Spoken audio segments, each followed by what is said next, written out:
knowing truth, what I'm talking about, capital K, knowing truth, capital T, not relative.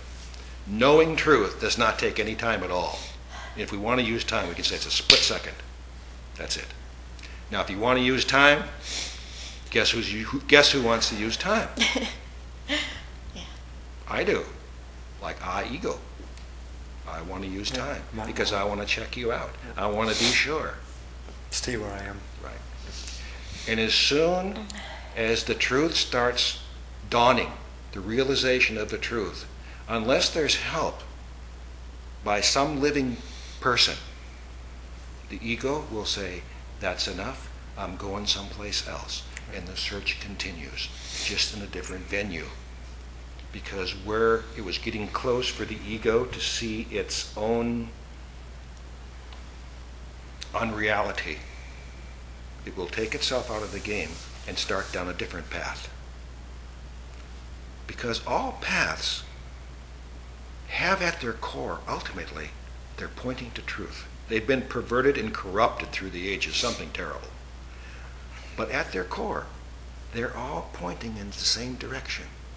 They're pointing to that which cannot be explained, or known, or felt, or tasted.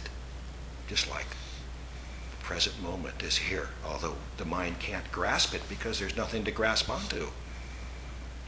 The only way the mind can know anything is by its qualities.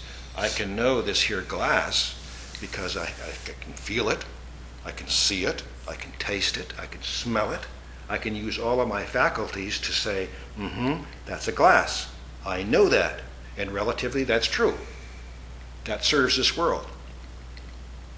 But truth, which has no qualities, has nothing that I can apply my senses to, yet is here because it's known.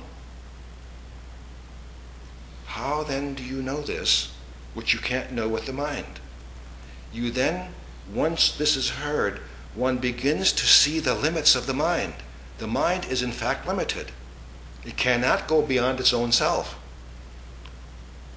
So the mind attempts to understand the idea of God so it can control it. See, once the mind understands something, the mind is a great power. Nothing wrong with the mind. It's great. If without the mind, there wouldn't be this. So the mind tries to control something, and once it controls it, it can understand it, and once it understands it, it can use it.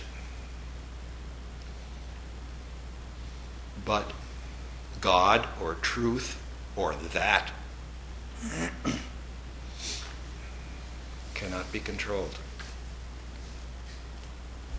This is what we bow down to, really.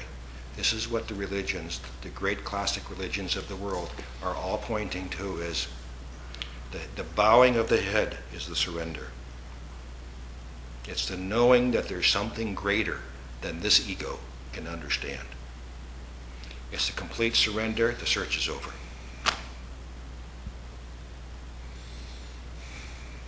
You are that.